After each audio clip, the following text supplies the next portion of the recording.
Today between the President of the Republic, the Chief Justice, the Attorney General and the Auditor General, but information we've got is that that meeting has been postponed until later. So President John Dramani Mahama is expected to meet with the Chief Justice, the Attorney General and other key stakeholders to discuss what he describes as a final solution to the recurring mismanagement of public funds highlighted in the Auditor General's annual report. Over the years, the Auditor General's findings have been replete with cases of financial irregularities and misappropriation of public funds, with some estimates putting the losses in billions of Ghana cedis. Speaking at the 12th Annual Conference of Chairpersons of Governing Boards and Councils, Chief Directors and Chief Executive Officers organized by the Public Services Commission, President Mahama expressed concern over the situation.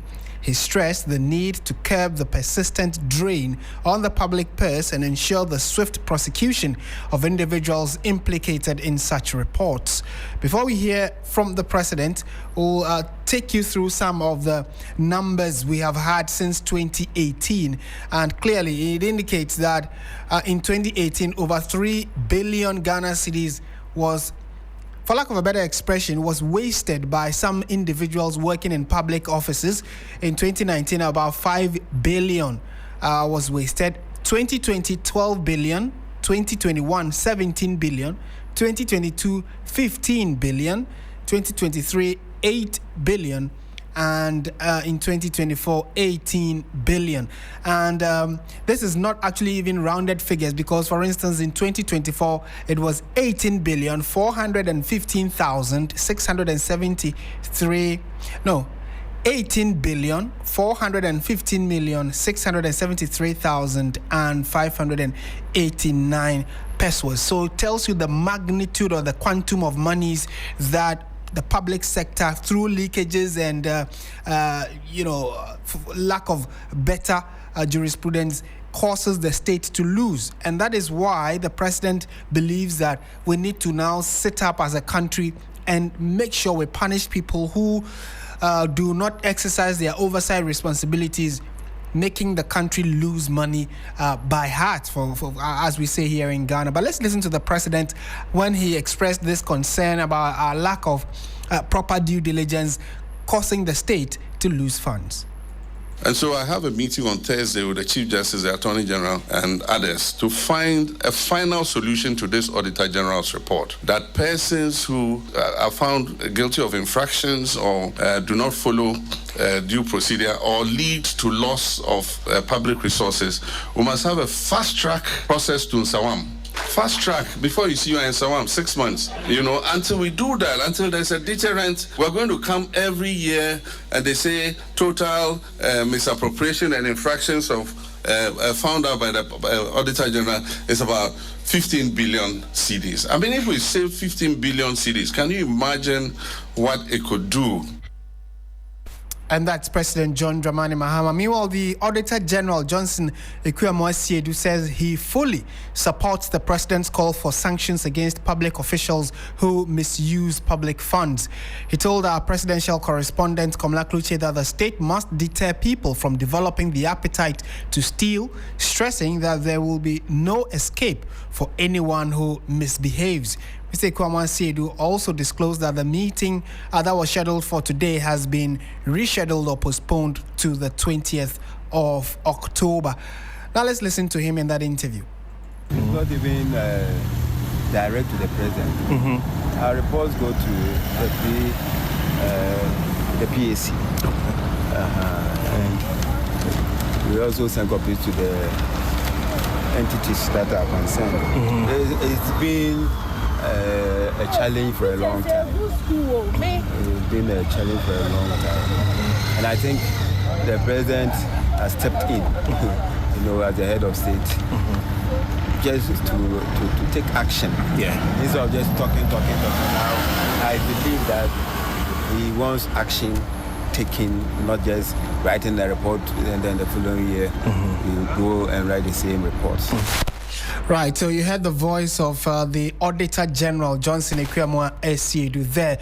Let's go to the phone lines now and engage an anti-corruption campaigner and the co-chair for the Citizens Movement Against Corruption, Edem Senanu. Mr. Senanu, good evening. Thank you for joining us on 3FM. Good evening.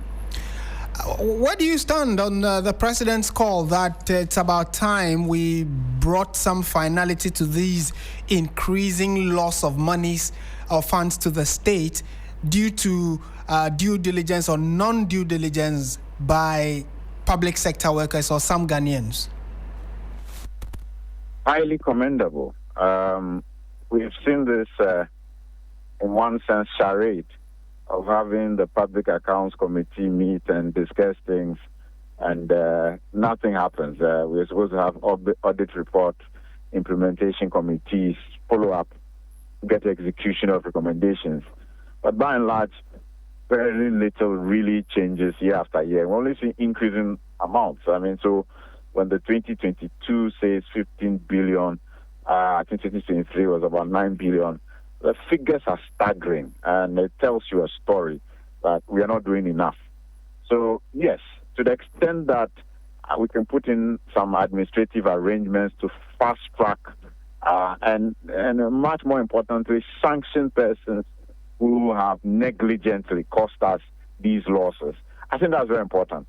Otherwise, the criminality continues unabated, and our country cannot change with that kind of situation. So, absolutely highly commendable, and I'm hoping we'll get some substantive proposals from the Chief Justice, the President, and together with the Attorney General, and is it the Auditor General? I don't know.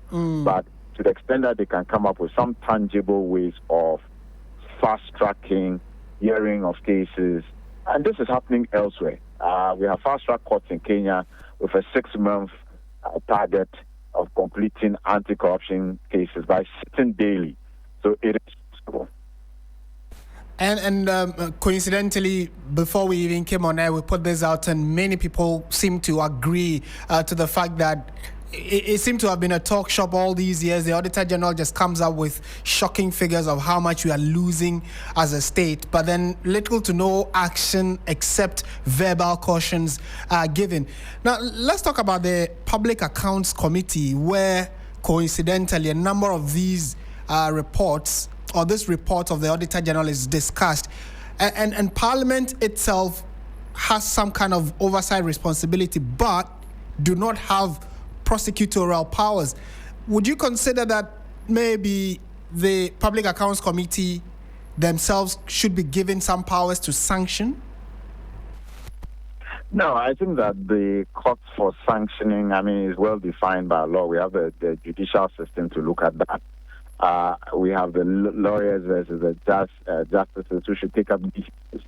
I think that once there is evidence, the question is what level of evidence are we saying should be taken to the courts, and what nature of courts should handle this?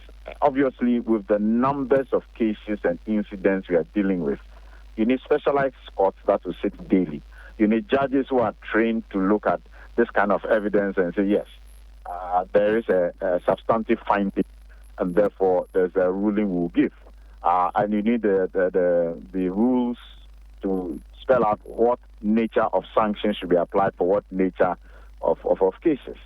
So I think that there's a lot to be done. We've gone through this cycle in one sense. We shout, hey, look at the figures. It's kind of hypocritical of us not to have taken the additional step of saying, look, you know what, this is not auguring well for us as a society. And I think that the president is doing all of us a lot of good by saying, let's the pool by its horns and get some substantive decisions on how we can stop this thing of just having a public display of huge figures and then do nothing about it.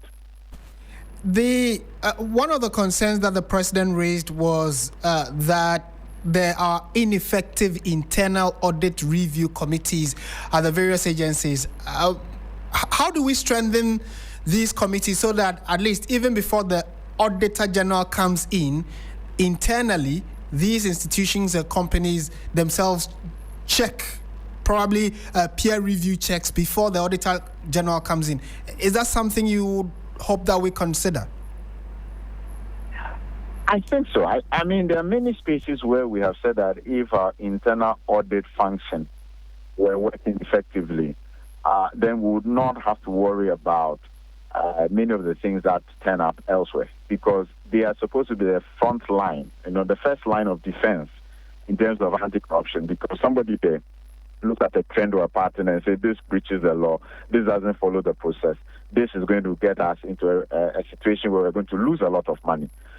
So the internal audit system, really, a part of what, I mean, from experience, would be just simply the fact that at the moment where you have a situation, the internal audit people are paid by the same entities and their reporting lines are to the same, let's say, chief executives of the various ministries, departments, agencies they belong to. Then to that extent, they are not independent and they are not insulated from the influences of those in leadership and what they may be doing, which is wrong. And so we may want to rethink the reporting lines.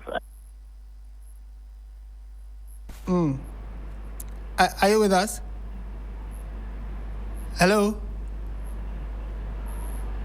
We seem to have just lost Adam Senanu there briefly. He is the co-chair for the Citizens Movement Against Corruption, and I was just actually about to put my final question to him on what he made of the proposition by President John Mahama that he needed to meet with the Chief Justice, the Attorney General, the Auditor General, and other important stakeholders, so we find a sustainable solution to the leakages in the public sector, where every year the Auditor General, after going through all major public institutions and reviewing how they have expended their budget, there seem to be shocking leakages as regards how much we are losing as a state. So this is a call, like you heard Mr. Senanus indicate, this is a call we all need to support, or he absolutely supports, because if you look at some of the figures that we are talking about, and if you are watching us on Facebook where we are streaming this bulletin, or on YouTube, you would also get to see the numbers we are talking about. It started in 2018, where the Auditor General at the end of the year said that the country's public sector had lost over 3 billion Ghana cedis. So it was 3,007,258,924 Ghana cedis. In 2019, that figure went up to 5,468,398.431 Ghana cedis. It went even further, staggering and shocking figures in 2020, where from 5 billion in 2019, in 2020, that figure went up to 12 billion, more than twice the amount we wasted or we lost in 2019. So in 2020, 12 billion, 856,172,626 Ghana cedis. And again, just a year after that, from 12 billion, we went to 17 billion. So it tells you that between 2020, 2021, and even 2022, where we lost again 15 billion, the numbers have been quite shocking and staggering. Coincidentally, it reduced marginally in 2023 and came to 8,799,263,120 Ghana cedis. And in 2024, just last year, we had 18. That is the largest amount of money we've lost as a country through improper due diligence done by Ghanaians who sit and have oversight responsibility over a number of these institutions. And in 2024, we lost 18,415,673,558. So it is quite interesting that these are the numbers we are losing as a country, and the president is asking that a meeting be held immediately. It's been postponed to the 20th, so that is hopefully in about 10 days or so we will be having a meeting, or the president will be meeting with the Auditor General, who undertakes these reports, the Attorney General, who is government senior advisor on legal issues, and other key stakeholders like the Chief Justice. So we draft a proper solution to stop these leakages in the public sector. What do you make of it, though? You, as a Ghanaian, if you probably know someone who is helping these leakages, or someone who is benefiting on the blind side of the Ghanaian people, or probably you're a beneficiary yourself, or you are affected by these leakages, do let us know in the comment section on our Facebook page. We'll be happy to share it with the rest of the world. This is 3FM 92.7. You're listening to Hot Edition, and we'll shift our attention to some other stories now.